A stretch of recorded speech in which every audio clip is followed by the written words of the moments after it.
저는 남들 앞에 서고 남들에게 제 이야기를 많이 하는 것보다 사람들의 얘기를 듣는 거를 되게 좋아했었어요. 왜냐면 그 사람의 얘기를 들으면 그 사람의 세계가 느껴지거든요. 특히 어른들. 내 또래 애들은 별 볼 일 없고 니네 뭔 얘기하는지 다 알아. 이렇게 생각을 했고 제 어른들께서 하시는 말씀은 제가 살아보지 못한 시대의 이야기잖아요.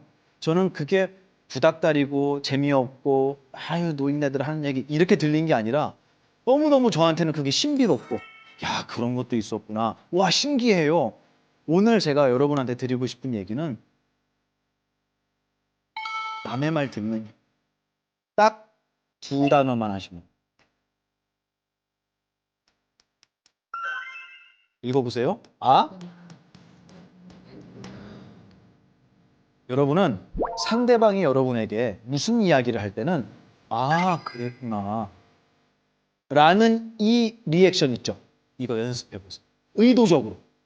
보사님들 집에서도 해보시고 회식할 때도 마찬가지고 회사에서도 마찬가지. 그러셨구나. 아 그러셨어요. 또 아랫사람에겐 아유 그랬구나. 힘들었겠네. 거기까지만 하면 돼요. 얼마나 좋아요. 해결 안 해도 돼요. 쫓아가서 멱살 잡고 안 싸워도 돼. 아 그랬구나.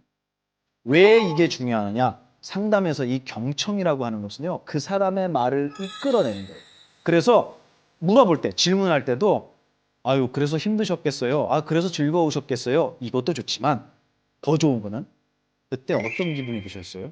라고 물어. 열린 질문을 해드리는 거예요. 오늘 주제는 그렇게 누군가가 자기의 이야기를 할 때 여러분이 하지 말아야 할 것들이 있어요. 그게 뭐냐면,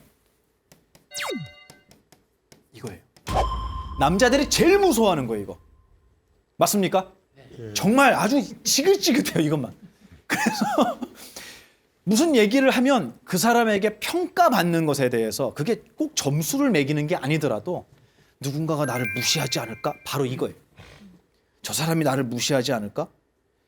이거는 공포입니다, 남자에게 있어서. 여러분은 누군가의 이야기를 들을 때 절대 평가하지 마세요. 절대 무게 달지 마십시오.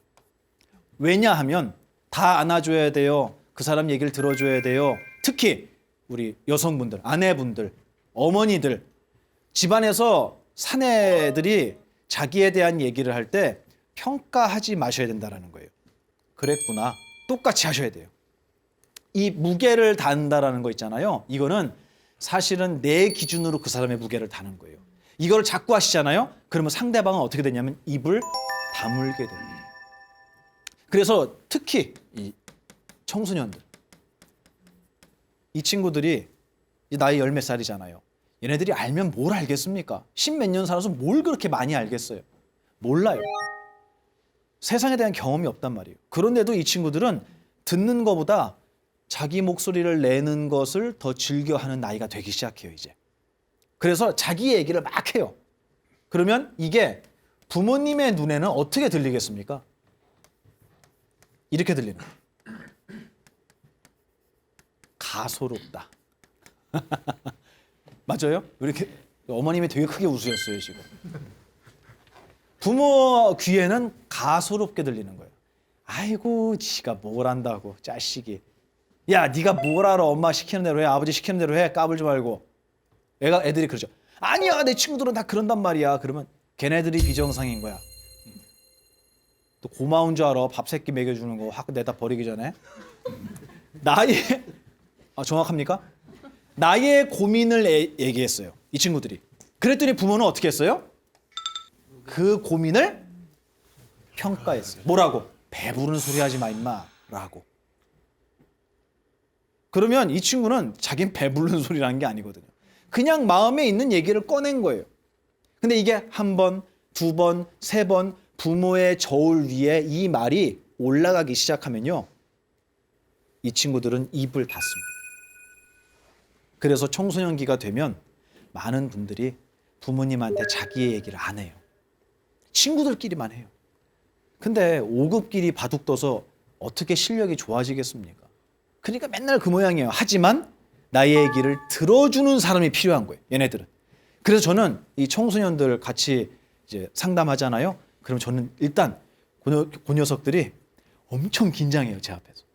이러고 바짝 이러고 앉아. 왜냐하면 자기가 이 자리에 온 이유는 자기가 잘못했기 때문이라고 생각해요. 자기한테 문제가 있기 때문에 스님 앞에 엄마가 상담 신청을 했다고 생각해요. 그래서 혼날 준비를 하는 것 같아요. 그리고 부모보다 더 무서운 스님에게 평가받고 있는 시간이라고 생각해요. 딱 그 자세예요, 애들이. 근데 저는 그래요. 야, 여자친구 있냐? 이거부터 물어봐요. 그럼 얘가 갑자기 깜짝 놀래면서 없는데요. 그래요. 왜 없어? 모르겠는데요. 제가 뭐라 그러냐면 왜 몰라? 딱 보니까 알겠는데. 딱 그렇게 비웃어요, 애들이. 이러고 웃어요. 열리는 거. 야, 너 학교에서 이상한 선생님 없어? 누구야? 너 학교에서 진짜 이상한 선생님 없어? 있어요. 누군데? 저희 화학 선생님이요. 어떤데? 맨날 애들 때리고 욕하고 그래요. 어떻게?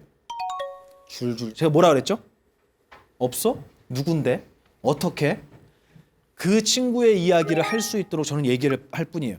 2시간 내내 떠들어요. 얼마나 애들이 수다가 많은지 몰라요. 그리고 엄마가 저 바깥에서 문에 귀를 대고 듣고 있어요. 상담하는 거를. 그리고 다 하는 얘기가 뭐냐면 선생님 제가 저렇게 말이 많은 애인지 몰랐어요. 이건 뭐냐면 저는 평가하지 않습니다. 괜찮아요. 그럴 수 있어. 그럴 수 있어. 심지어는 어떤 애는 그래요. 담배를 핀대요. 엄마 몰래. 그래서 엄마가 그걸 알게 될까 봐 두렵대요. 이미 저하고 많은 것들이 이제 쌓인 거예요. 그때 스님이 엄마한테 얘기해 줄까? 안 된대. 큰일 난대. 그래? 그럼 언제 얘기해 줄까? 졸업하면 얘기해 달래. 알았어. 내가 졸업하면은 제일 먼저 엄마한테 그 얘기 해줄게. 이런 얘기를 애들하고 하잖아요. 애들이 마음에 저분은 나를 평가하지 않는 분. 그리고 제가 하는 얘기가 있어요. 뭐냐면 아까 얘기한 상즉법 있죠. 그런 이야기를 해줘요. 봐봐. 소리를 들으려면 너한테는 소리가 없다니까. 색깔을 보는 너한테는 색깔이 없어. 너는 색깔로도 정의할 수 없고 소리, 냄새 어떤 걸로도 넌 정의할 수 없는 놈이야. 너는 완벽하게 청정한 모든 것을 초월한 존재야 라고 이야기할 때 애들이 그걸 알아들을까요? 못 알아들을까요? 알아들어요. 알아듣습니다. 그 친구의 얼굴에 웃음이 번지는 걸 저는 분명히 봐요. 왜냐하면 제가 알아들었거든요. 중학교 때. 그 친구도 알아듣습니다. 저는 이게 경청, 들어주기에 가장 큰 이익이라고 생각해요. 여러분, 주변에 누군가가 여러분에게 자기의 이야기를 한다면 그것을 평가하거나 무게 달거나 해결책을 찾아주려고 하기보다 일단은 어떻게 하라고요? 두 단어. 아? 그랬구나. 아, 그랬구나. 연습해 보세요. 아셨죠? 네. 우리의 감각을 얘기할 때 눈은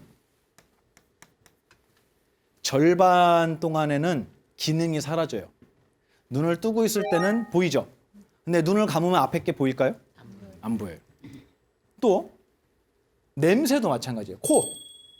코도 들이마실 때는 밖에 냄새가 느껴져요. 내쉴 때는 안 느껴져요. 감촉도 마찬가지예요. 맛도 마찬가지예요. 감촉도 손을 댈 때 느껴지고 떼면 안 느껴져요. 다 그렇죠. 근데 딱 하나만 언제나 막힘없이 모든 것을 다 느껴요. 그게 뭐냐? 우리의 가라치. 귀의 능력이에요. 귀의 능력. 귀는 언제나 열려 있어요. 그리고 눈은 무엇인가 막히면 그 너머가 안 보여요. 근데 귀는 온 방향의 것이 다 들어와요. 그리고 닫히는 순간이 없어요. 잠들 때 빼고는. 그래서 다른 거는 다 기능이 반쪽인데 귀만 온전하게 갖추고 있다. 그래서 이거를 뭐라고 하냐면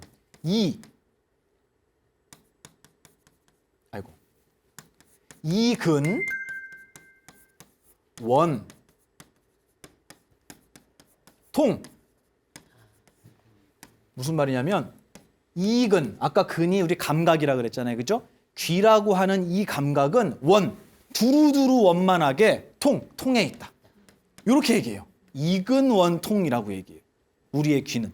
그래서 우리의 귀, 듣는 능력이라는 것은 정말 온전하게 누구에게나 갖춰져 있고 이 능력으로 하여금 우리는 그 모든 것을 느낄 수 있다라고 해서 익은 원통이라는 말도 나와요. 거기다가 또 하나 소개시켜 드릴게요. 이것도 여러분 특히 남자들이 자 이런 얘기를 하잖아요. 그럼 요거를 어디가 써먹는 줄 아세요? 자기한테 써먹어야 되잖아요. 꼭 건배사 할 때 써먹는데요. 건배사 할 때 요거 써먹는데요. 그래서 이거 배우고 가갖고 건배사하고 와갖고 저한테 얘기해요. 스님, 그때 스님 해주신 얘기 제가 회식 자리에서 했는데 사람들이 그렇게 멋있는 얘기를 어디서 들었냐고 해갖고 저 기분 되게 좋았어요. 좋아요. 써먹으세요. 건배사 할 때 써먹을 만한 얘기 또 해드릴게요.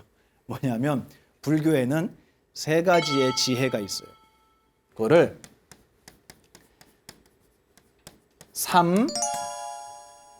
삼해라고 얘기합니다. 3가지의 지혜가 있습니다. 근데 이게 뭐냐면 첫 번째는 일단 누군가의 얘기를 들어야 돼요. 들을 문. 그리고는 듣고 나면 어떻게 될까요? 잘 생각해 봐야죠. 이게 무슨 뜻이지? 아, 저분은 저렇게 생각하시는구나. 아, 그럴 수도 있겠네. 라고 잘 생각하는 거예요. 그거를 뭐라고 하냐면 사유한다라고 해요. 처음에는 잘 듣고 그 다음엔 거기에 대해서 잘 생각해 보는 거예요. 그리고 나면 3번째가 뭐냐면 이제는 닦을 숫자예요. 듣고 생각하고 닦는다.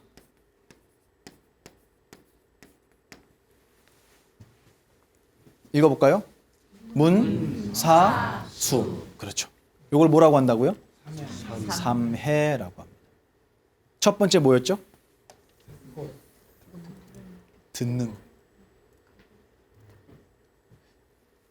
제가 전에도 한번 말씀을 드린 적이 있는 것 같은데 우리는 상대방의 이야기를 듣기 위해서 귀를 기울일 때, 다시 얘기해서 귀를 열 때는 입은 닫혀요. 자동이에요. 내 얘기를 하면서 상대방의 얘기를 들을 수는 없습니다. 누군가의 얘기를 할 때는 나의 입은 열리고 귀는 어떻게 될까요? 닫히는 거예요. 누군가에 대한 나의 이야기를 할 때는 들을 수가 없고요. 누군가의 얘기를 경청할 때는 나의 얘기를 할 수가 없어요. 근데 우리는 듣는 것보다는 나의 이야기를 하는 데 익숙하고 심지어는 상대방이 무슨 이야기, 자기의 속에 있는 이야기를 할 때 그것을 저울질하고 판단하고 점수 매겨서 정답을 찾고 해결책을 찾는 것이 올바른 사유라고 생각하는 분들이 있어요. 그렇지 않습니다. 그렇지 않아요. 상대방의 이야기를 잘 들어주는 것만으로도 엄청나게 나의 주변의 많은 사람들에게 큰 위안을 드릴 수 있습니다. 그리고 상대방의 얘기를 잘 듣는다는 건요, 나의 마음속에서 나오는 나의 이야기도 내가 잘 들어야 된다는 얘기예요. 그게 뭐냐면 나의 감정을 표현할 줄 알아야 한다. 무턱대고 묻어두지 말고 나 이런 생각이 들었어요. 나 이런 기분이 들었어요. 라고 있는 그대로 얘기하는 거예요. 아주 편안하게 자연스럽게. 아셨죠? 네. 그래서 오늘 제가 여러분한테 드리고 싶은 이번 강의의 그렇죠. 그랬구나. 네, 오늘 결론입니다. 그랬구나. 그랬구나. 그때 되게 짜증났었어요. 그랬구나. 되게 힘드셨겠네요. 되게 즐거웠겠어요. 되게 행복했겠어요. 그때 되게 미안했겠어요. 라고 그 사람의 이야기를 그냥 들어주고 공감해주는 것만으로도 그 사람은 자기의 생각을 앞에 두고 볼 수 있는 시간을 갖게 되고 그 부정적인 감정으로부터 스스로가 벗어날 수 있는 경험을, 초월하는 경험을 여러분이 만들어주고 있는 거예요. 엄청나게 중요한 겁니다. 아셨죠? 네. 이걸 여러분이 한번 시작해 보시잖아요. 그러면 여러분 머지않아서 이 얘기를 듣게 돼요. 이게 제가 경험한 얘기예요. 어떤 얘기를 듣냐면 선배님, 형님, 난 이상하게 딴 사람한테 이런 얘기 안 하는데 형님만 만나면 나 이런 얘기 자꾸 하게 돼요. 이런 사람이 있죠? 네. 들어주기를 잘하는 사람이에요. 경청하는 거예요. 그래서 부처님께서는 제자들이 질문을 할 때 단 한 번도 말을 끊지 않습니다. 끝까지 다 들어요. 다 들어주세요. 그리고 나서 그렇죠. 다 듣고 나서 아, 너가 지금 이런 상태구나. 진짜예요. 경에 보면 나와요. 질문을 하면 그래, 잘했다. 선제. 그래, 너가 지금 원각으로 향하는 여러 가지 방편문을 나에게 묻는구나. 라고 다시 정리해서 얘기를 해주시는 거예요. 이게 얼마나 자상한 말씀입니까? 누군가가 자기의 속상함을 얘기하면 아, 그렇군요. 아, 그랬군요. 그때 회사에서 일해서 당신이 정말 많이 힘드셨겠어요. 이걸 해주신 거예요. 이게 우리의 스승님의 경청의 모습이었습니다. 근데 우리는 경청하지 못했던 것 같아요. 남의 얘기도 경청을 못했고요. 내 내면에서 나오는 이야기도 나는 경청을 못했던 것 같아요. 저희 이제 열반하신 스승님이 계셨는데 그 스승님께서 여러 가지 이제 가르침을 저에게 주시는데 어떤 가르침은 정말 너무 행복하게, 정말 달콤하게. 요즘에 그 유명하죠. 그 뭐죠? 그거 줄 서서 사 먹는 거? 두쫑쿠. 먹어봤어요? 안 먹었어요? 그 드셔보셨어요? 안 먹어봤어요? 네. 저는 오늘 처음 먹었어요. 오늘 처음 드셨어요? 저는요. 아, 제 건 없어요? 하나 있어요. 하나 있어요? 아, 그렇구나. 네, 고맙습니다. 어떤 건 정말 그렇게 간식처럼 너무 달콤하게 제 마음에 착 와닿는 게 있고요. 어떤 건 정말 칼날처럼 너무 아픈 말들이 있어요. 아, 꼭 저렇게까지 후벼 파셔야 될까 내 마음을? 이라는 생각이 들 만큼 스승님의 가르침이 되게 아프게 느껴질 때도 있어요. 그 중에 예를 하나 들면 저한테 이 얘기였어요. 야, 보만아, 너 없어도 이 절 잘 굴러가. 라는 얘기를 하셨을 때. 저 되게 아팠어요. 그 얘기 듣고. 나는 정말 내 인생을 바쳐서 내 인생을 갈아 넣어서 최선을 다해서 하고 있는데 큰 스님께서 너무 시큰둥한 표정으로, 이 시크한 표정으로 야, 너 없어도 여기 절 잘 돌아가. 근데 그게 무슨 뜻이었냐면 너 진지하지 말라고. 너 왜 이렇게 심각해? 너 그렇게 심각하게 안 해도 절 잘 돌아가. 웃으면서 해도 돼. 라는 얘기를 해주신 거예요. 근데 저한테 그거는 정말 비수같이 아팠어요. 하지만 그런 가르침을 큰 스님께서 저에게 주셨을 때 제 마음속에는 그게 다 보석으로 남더라고요. 시간이 지나면. 근데 그 당시엔 그렇게 안 남았어요. 그래서 어떤 날은 아휴, 이렇게 하면 참 좋을 것 같은데 왜 스님 계속 저렇게 고집을 부리시지? 그래서 제가 입이 대빨 나온 거예요.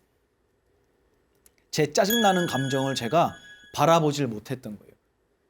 보면은 나는 거기서부터 벗어나 있어요. 하지만 못 보면은 그게 되어 있는 거예요. 짜증이 돼 있는 거예요. 그래서 입이 대빨 나와 있었어요. 그래서 큰 스님께서 저한테 이런저런 얘기를 하시고 질문을 하셔도 제가 대답을 시원치 않게 한 거예요. 그리고 항상 기분이 나쁘면 기운이 나요, 빠져요? 맞아요. 그래서 굉장히 우울 모드에 들어가서 병든 닭처럼 이러고 앉았어요. 그거는 저는 반항이었어요. 스님께 대한. 스님이 그렇게 얘기하셔서 저 짜증났어요. 삐졌어요. 라는 표현이었어요. 혼날 일이죠. 감히 어른 앞에서 나의 감정을 그분한테 보여준다라는 거는 큰 신뢰예요. 그게 아니라 스님 아까 그 말씀 들었을 때 제 마음이 이랬습니다. 이거는 신뢰가 아니에요. 이건 잘한 거예요. 하지만 그 감정이 돼서 입이 대빨 나와서 이러고 앉아있으면 그건 큰 신뢰예요. 근데 제가 일부러 그걸 하고 있었던 거예요. 못나서. 나 좀 알아주세요 라는 얘기였어요. 지금 생각해보니까. 근데 그때 큰 스님께서 이렇게 말씀하셨어요. 다른 스님한테. 저기 우리 보만이가 좀 기운이 없는 것 같아. 저기 한약 좀 한 제 해줘라. 이렇게 얘기하시는 거예요. 나는 짜증나고 입이 대빨 나와 앉아 있는데 그걸 모르시겠습니까? 스승님이? 아시죠? 근데 그게 너 왜 그래? 너 왜 내가 알려주는 대로 안 해? 가 아니라 쟤 힘든가 보다. 요즘 체력이 좀 딸리나 보다. 저 한약 한 제 좀 지어줘라. 라고 말씀하셨을 때 제가 그냥 가슴이 다 무너져 내렸어요. 너무너무 부끄러웠어요. 저는 그게 스승의 마음 같아요. 저는 대한민국의 이 정말 멋진 우리 남성분들이 그런 마음을 가지시길 바라요.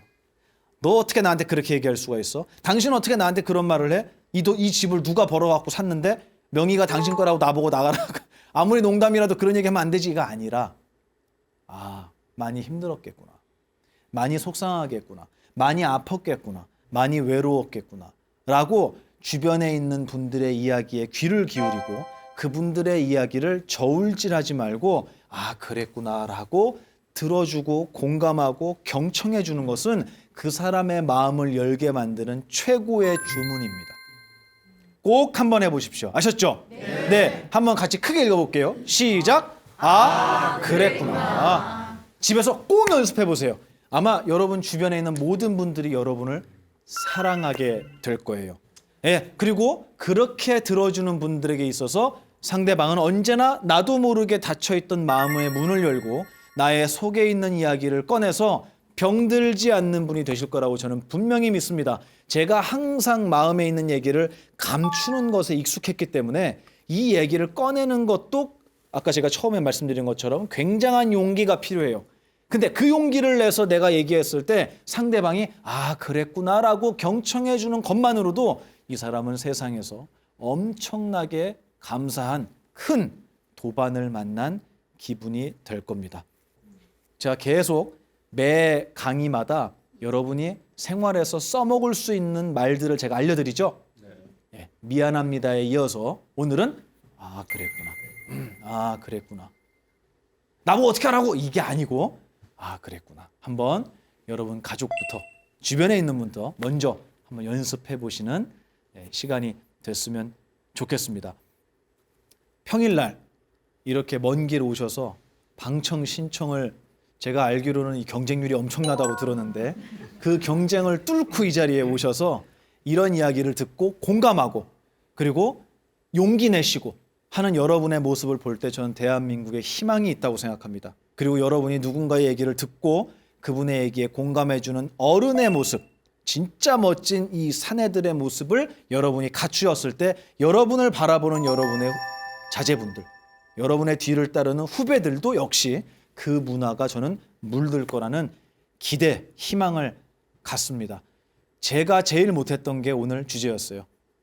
저는 항상 판단하고 저울질하는 것이 남자다운 거라고 착각했습니다.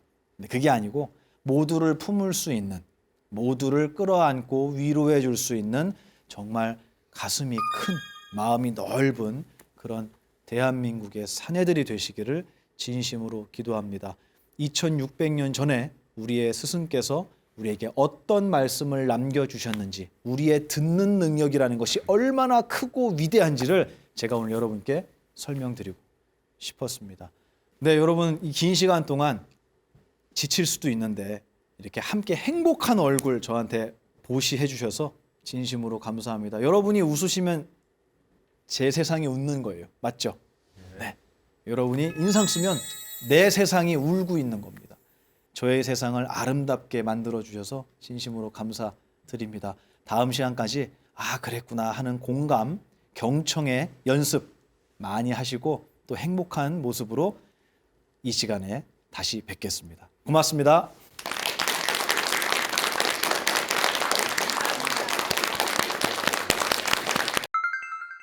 네, 혹시 궁금하신 거 있으시거나 오늘 이 이야기도 좋고요. 아니면 평소에 궁금하셨던 내용도 좋습니다. 질문 있으시면 지금 질문해 주세요.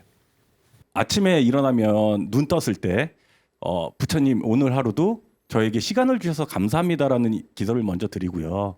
지옥에서 고통받고 있는 모든 분들이 한 분도 빠짐없이 아미타 부처님이 계신 극락세계 왕생에서 모두가 부처돼서 전 우주에 고통받고 있는 모든 분들 다 구제해 주셨으면 감사합니다라고 얘기하고 이제 하루 일과를 시작하고 집에 돌아와서는 아유 부처님 오늘 하루도 불도에 크게 어긋나지 않도록 오늘 하루 실천했습니다 해주셔서 감사합니다 하고 이제 기도를 마무리하고 이제 잠을 들거든요. 네. 그래서 제가 잘 수행하고 있는지에 대한 네네. 그 말씀을 여쭤보고 싶고요. 두 번째는 금강경을 읽고 수보리 존재하고 석가모니 부처님하고 대화하는 중에 32가지 상을 네. 로 열애를 볼 수 있느냐라고 말씀을 해주셨어요. 근데 지금까지 앞에서 읽었을 때는 수보리 존자가 다 이해하신 것처럼 대답을 하셨는데 그 부분에서 갑자기 수보리 존자께서 볼 수 있습니다라고 말씀을 하신 거예요. 그래서 그 다음에 석가모니 부처님이 말씀하신 부분이 그러면 전륜성왕도 30 이상이니 전륜성왕도 열애를 할 수 있겠느냐라고 질문을 하셨었잖아요. 그래서 없습니다라고 대답을 하셨는지에 대한 부분에 대해서 이제 스님의 견해를 여쭤보고 싶습니다. 감사합니다. 네, 고맙습니다. 첫 번째 질문은 나 지금 잘하고 있습니까? 이거죠. 네. 이것도 남성분들의 아주 뿌리 깊은 병이에요. 나 지금 잘 살고 있나? 근데 이 질문에 대한 대답을 먼저 제가 드릴게요. 저희 큰 스님께서 수행자는 가장 중요한 수행의 기본이 뭐냐면 제가 저번에도 말씀드렸지만 나의 생각이라는 것과 나의 감정이라는 거 이거 두 가지 때문에 우리가 굉장히 많이 고통을 받아요. 근데 이거를 고통받는다고 해서 이게 나쁜 거냐고 물어보면 그러면 안 돼요. 여러분 팔이 아프면 팔이 나쁜 거예요? 그거랑 똑같은 거예요. 돈 때문에 내가 고민을 한다면 돈은 버려야 되는 겁니까? 그게 아니라는 거예요. 그렇게 생각하는 거를 불교에서는 극단이다. 양극단이다. 라고 얘기를 해요. 생각과 감정이라는 것을 저는 항상 뭐라고 여러분에게 말씀드리냐면 이것은 내가 될 수 없습니다. 라고 얘기해요. 그게 끝이에요. 생각하지 말아라. 감정을 내지 말아라. 화내지 마세요. 욕심 부리지 마세요. 제가 한 번이라도 그렇게 얘기한 적 있었나요? 저는 맹세코 단 한 번도 그렇게 얘기 안 했어요. 전 뭐라고 얘기했냐면 화가 나도 괜찮아요. 근데 그 화는 누가 아니라고요? 내가 아니다. 화가 돼서 살지 마세요. 그건 내가 될 수 없어요. 그거는 세상과 내가 만났을 때 잠깐 일어나는 거예요. 만났을 때만 일어나는 겁니다. 무슨 법? 그렇지. 법칙입니다. 법칙. 법 들어가면 예외가 없는 거예요. 나와 세상이 만났을 때만 일어나는 겁니다. 생각과 감정은. 그러니까 이거는 느껴지긴 하지만 진실한 것은 아닙니다. 느껴지긴 하지만 존재는 아닙니다. 그래서 생각을 줘보세요. 그러면 아무도 못 줘요. 기분 나쁘다고요? 기분 나쁜 거 줘보세요. 그럼 아무도 못 줘요. 기분 나쁜 거는 무슨 색깔이에요? 아무도 대답 못 해요. 기분 나쁜 거는 무슨 소리죠? 아무도 대답 못 해요. 이거는 우리가 알고 있는 색깔, 소리, 냄새, 막 감촉 이런 영역이 아니라는 거예요. 다시 얘기해서 있는 것이 아니라는 거예요. 유가 아니다. 이 얘기를 하는 거예요. 이 얘기를 왜 하냐면 자기의 생각과 감정이 일어났을 때 아, 그랬구나. 오늘 배웠잖아요. 아, 내가 지금 그 사람을 만나고 나서 이런 기분 나쁜 생각이 일어났구나. 그러면 일어난 생각은 어떻게 될까요? 사라져요. 그렇습니다. 모든 것은 생겨난 모든 것은 사라진다. 무슨 법? 그렇죠. 이것도 부처님께서 말씀하셨어요. 생겨난 모든 것은 사라진다. 그러면 나에게서 분노가 일어났다면 분노는 어떻게 됐을까요? 분노는 생겨난 거니까 어떻게 될까요? 사라집니다. 원망은요? 생겨났으니까 사라집니다. 우울은요? 생겨났으니까 사라집니다. 나에게 일어나는 모든 생각과 감정은 생멸법이구나라는 걸 알려드렸어요. 여기까지 잘 따라오셨어요? 그러면 이제 제가 여쭤볼게요. 나 지금 수행 잘하고 있나? 이거는 생각 아니에요? 맞죠? 왜 이거는 무시를 못하죠? 모든 수행자가 걸려 넘어지는 자리가 바로 이 자리라 그랬어요. 저희 스승님께서. 생각은 내가 아니야. 생각은 정말 존중할 게 아니야. 이거는 나의 놀이개지, 나의 능력이지 내가 될 수 없어. 그래, 이 생각도 없어지는 거야. 이 생각도 없어지는 거야. 맨날 그러고 살다가 어느 날 나 요즘에 수행을 잘하고 있나? 이건 생각 아니냐고. 맞아요. 근데 그거는 못 벗어나는 거예요. 거기에 걸려 넘어져요. 아, 나 요즘에 생각이 내가 아니라는 그 사실을 자꾸 놓치고 사는 것 같아. 나 수행에 지금 진전이 없고 자꾸 거꾸로 돌아가는 것 같아. 라는 건 생각 아니냐고. 그거는 못 놓는 거예요. 수행자의 가장 큰 적인 거예요. 나 지금 잘하고 있나. 이거 생각할 시간에 이 생각도 사라지는 거구나. 를 한 번 더 보는 게 훨씬 더 현명한 수행자라고 저는 배웠어요. 아셨죠? 예, 제가 이게 많았었어요. 저는 항상 완벽한 사람이 되는 게 멋진 거라고 생각했어요. 근데 어느 날 알았어요. 난 그렇게 될 수 있는 인간이 아니구나. 그리고 나사 풀린 거 있죠? 저 그 말을 되게 좋아하는데 나사 풀린 사람을 저는 되게 좋아해요. 꺼벙한 거. 누구처럼? 여러분들처럼. 나사 풀린 사람들을 좋아해요. 완벽하지 않은 사람이 전 아름답습니다. 왜냐하면 그 모든 생멸법을 다 갖추고 있는 사람이에요. 완벽하려고 하는 사람은 나에게서 생겨나고 사라지는 것들을 용납하지 않는 사람들이에요. 완벽하게 딱 규격화시키려는 사람들은 제가 볼 때는 아름답지 못해요. 자기를 괴롭혀요. 행복하지 않아요, 표정이. 근데 나는 어떤 생각이 일어나도 괜찮아. 어떤 감정이 일어나도 괜찮아. 이거는 생겨난 것이기 때문에 사라지는 거야. 라고 이야기하는 사람은 언제나 행복하고 자유롭고 아름답습니다. 그래서 첫 번째 질문은 제가 그렇게 대답을 드리면 될 것 같고요. 두 번째 질문은 뭐였냐면은 금강경에서 30 이상으로 열애를 볼 수 있겠느냐. 관열애부라고 나와요. 그죠? 네. 근데 수보리 존자가 처음엔 볼 수 있습니다라고 대답을 하다가 그러니까 전륜성왕도 30 이상을 갖추었는데 그러면 전륜성왕도 열애냐라고 물어보니까 아닙니다. 30 이상으로는 열애를 볼 수 없습니다라고 얘기했어요.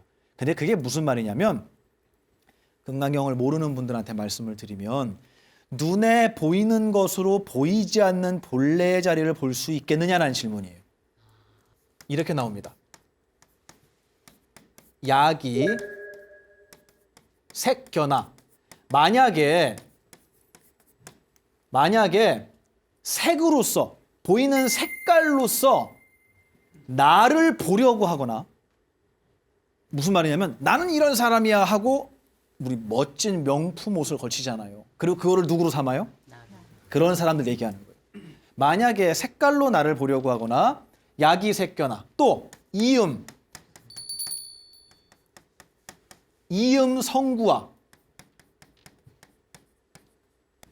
이음성구화 똑같아요. 시인행사도 삿된 길을 가는 사람이기 때문에 불능견열애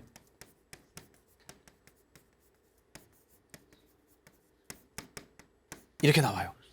이거는 모르셔도 돼요. 한문은 몰라도 돼요. 근데 제가 뭐라고 지금 설명을 드린 거냐면 만약에 색깔로서 나를 보려고 한다거나 음성, 소리로서 나를 구하려고 하는 이런 사람들은 행하는 거다. 뭘 행하는 거냐면 삿된 길을 행하는 거다. 정도가 아니고 사도를 행하는 것이기 때문에 불능견, 볼 수가 없다. 뭐를? 열애. 진정한 우리의 모습을 볼 수 없다. 다시 얘기해서 이 사람을 볼 때 이 사람의 옷차림과 이 사람의 목소리와 이 사람이 하는 말, 생각, 감정 이런 걸로 이 사람의 진짜 면목을 보려면 이 사람은 영원히 그 사람의 모습을 볼 수 없다라는 얘기를 하는 거예요. 맞죠? 이 얘기. 근데 질문은 뭐였냐면 수보리 존자가 볼 수 있습니다라고 대답을 했단 말이에요. 그죠? 그러니까 부처님께서 너 오답이야 라고 얘기하신 꼴이에요. 맞죠? 알려주시려고 하는 거예요. 그리고 요거는 저희 큰 스님께서 해주신 말씀인데 경전에서 제자들이 부처님께 질문을 드리고 부처님께서 질문에 대한 대답을 해주시는데 또는 부처님이 반대로 질문을 해주시고 또 대답을 하는데 가끔 오답을 얘기할 때가 있어요. 제자들이. 근데 그거를 저희 큰 스님께서는 정말 몰라서 오답을 얘기했을까라고 얘기하셨어요. 물론 몰라서 그런 것도 있겠죠. 근데 그 주변에 있는 수많은 사람들을 위해서 그 사람들의 마음을 대변한 오답은 아니었을까라는 말씀도 하신 적이 있어요. 전 그건 그 생각 한 번도 안 해봤어요. 깜짝 놀랐어요. 10대 제자잖아요. 부처님 옆에서 가장 최고의 공부를 했던 가장 위대했던 10분의 제자가 설마 이거를 몰라서 대답을 틀리게 했겠느냐라는 말씀을 하시는 거예요. 그것마저도 많은 분들이 공부할 수 있게 해준 부처님 제자들의 자비심일 수도 있다라고 나는 봐 이렇게 말씀하셨어요. 오답이 아닌 거죠. 오답을 얘기했기 때문에 이런 말씀을 듣게 된 거예요. 맞죠? 네. 그렇게도 이해하실 수 있을 것 같습니다. 네. 그러니까 이 문구를 질문하신 건 아니지만 제가 그 말씀을 모르는 분들이 이해하시기 쉽게 말로 풀어드린 거예요. 이게 금강경에 나옵니다. 이 문구가. 다시 얘기해서 우리가 누군가를 바라볼 때 그 사람이 타고 다니는 차라든가 명함의 직함이라든가 이런 걸로 그 사람의 진짜 모습을 보려면 보이겠어요? 안 보이겠어요? 절대 안 보여요. 그렇죠? 근데 우리는 그런 걸로 그 사람을 판단하고 안다라고 착각하는 거예요. 이 역시도 그거와 같은 의미예요. 그래서 그것은 옳지 않다라고 부처님께서 말씀해 주신 거다. 이렇게 이해하시면 되겠습니다. 됐나요, 대답이? 감사합니다. 네, 고맙습니다.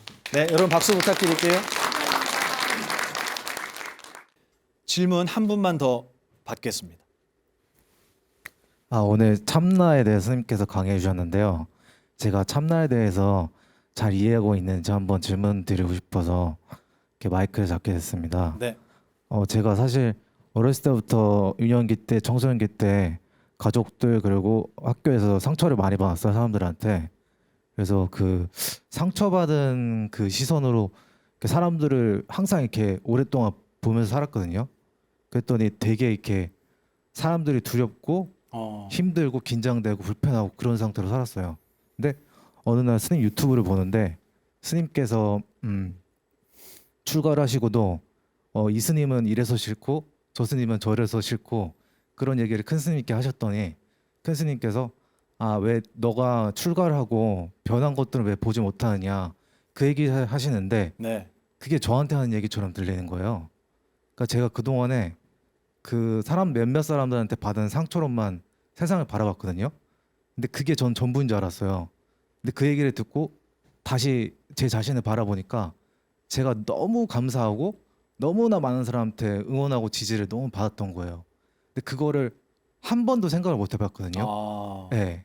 근데 큰 스님 그 이야기를 들으면서 제가 이렇게 저를 사랑해 주시는 분들이 진짜 많았고 지금도 이렇게 많은데 왜 나는 왜 그 벽돌 999개는 너무 완벽했고 아름다운데 그 하나의 그 비틀어진 벽돌로만 세상을 바라봤다는 걸 제가 그때 깨닫게 됐어요.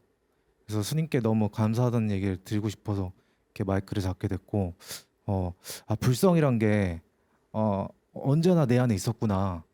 내가 그걸 어리석어서 알아차리지 못하고 그렇게 세상을 삐뚤어지게 내가 바라봤을 뿐, 그리고 제가 이제 불성에 대해서 제대로 이해하고 있는지 질문 드립니다.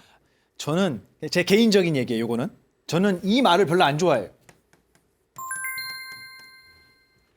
전 이거 안 좋아해요. 제가 그렇다고요. 여러분 잘못됐다는 게 아니라 특히 어디에 상처? 불교에서는 우리의 정신은 다칠 수 없어요. 우리의 정신은 작아질 수도 없고 늘어날 수도 없어요. 우리의 정신은 죄를 짓거나 어리석게 살아서 더러워지거나 다시 열심히 기도해서 깨끗해질 수도 없어요. 이거 제 얘기가 아니고요. 반야심경에 나와요. 불구부정, 더러워질 수도 없고 당연히 더러워질 수 없으니 깨끗해질 수도 없다. 부증불감, 늘어나지도 않고 줄어들지도 않는다. 불생불멸, 생겨날 수도 없고 사라지는 것도 아니다 이것은. 그냥 그것 자체로 완벽한 존재로 우리 모두가 갖고 있다는 거예요. 그게 우리의 본래 모습이라고 설명해 주셨어요. 근데 거기에 상처가 있어요? 분명히 이런 상처들을 우리 다 갖고 있습니다. 저도 있어요. 근데 저는 그걸 이렇게 부르고 싶지 않아요. 왜냐하면 그거를 상처로 인정하는 순간에 나의 마음은 항상 아프고 초라하고 못난 것으로 정의될 수 있단 말이에요. 내 스스로에게. 나는 옛날에 친구들한테 이렇게 당하기도 하고 우리 엄마한테 이렇게 무시당하고 우리 아버지는 맨날 남들한테 돈만 빌리고 다니고 도망 다니고 우리 집은 맨날 가난했고 이런 것들로 자기를 삼으면 이런 것들이 많아져요. 분명히 살면서 생기는 것들이에요. 그런데 불교에서는 이런 모든 것들은 지금 있는 거예요? 지나간 것들로 인해서 생겨난 거예요? 그렇지, 후자죠. 이거는 전부 다 기억. 그렇습니다. 기억의 영역에 들어있는 것들이에요. 나의 마음의 상처들은 나의 기억 속에 들어있는 기억의 영역에 들어있는 애들이라는 거예요. 근데 이 기억이라고 하는 것은 정의가 뭔지 아세요? 정의.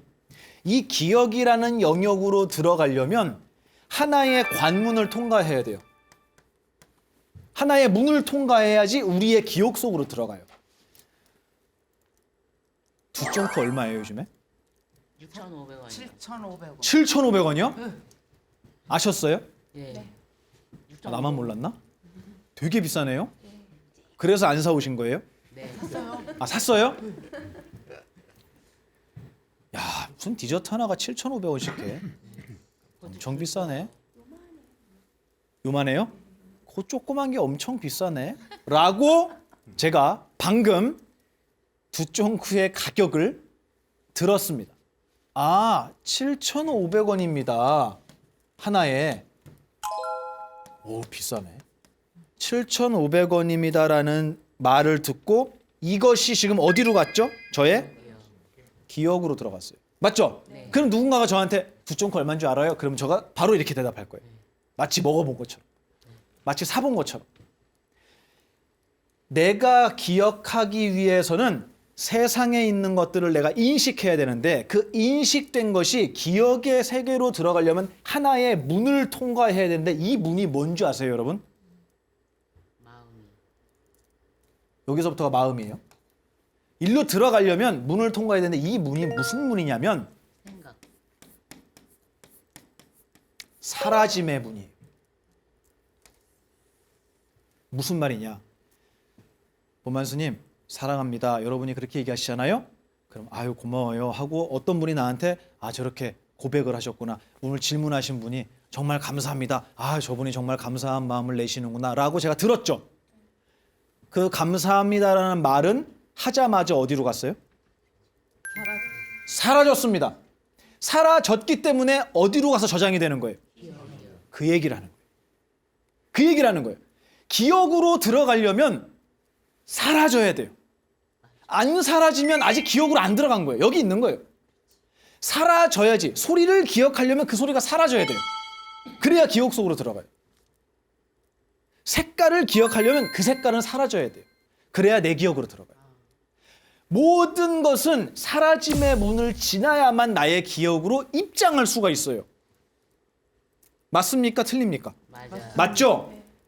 그렇기 때문에 반대로 얘기하면 나의 기억에 있는 모든 것은 다 어떤 것이다? 사라진다. 그 얘기입니다. 저는 그래서 우리 거사님이 어릴 때 저는 이런 상처가 있었습니다. 하지만 저의 본래 모습에 대한 이야기를 듣고 얼마나 내가 사랑받고 있는지를 알았습니다. 그러셨죠? 정말 고마워요. 제가 해드리고 싶은 얘기를 정말 잘 이해하셨어요. 가정에 가셔서 회사에 가셔서 주변에 있는 모든 분들께 경청하고 들어주는 수행자의 멋진 수행을 한번 다음 주까지 해보시기를 기도합니다. 오늘 긴 시간 함께 해주셔서 진심으로 감사드립니다. 이렇게 멋진 스스로를 만들어가는 여러분이 계셔서 대한민국엔 희망이 있습니다. 여러분 진심으로 감사합니다. 다음 이 시간에 뵙겠습니다. 고맙습니다.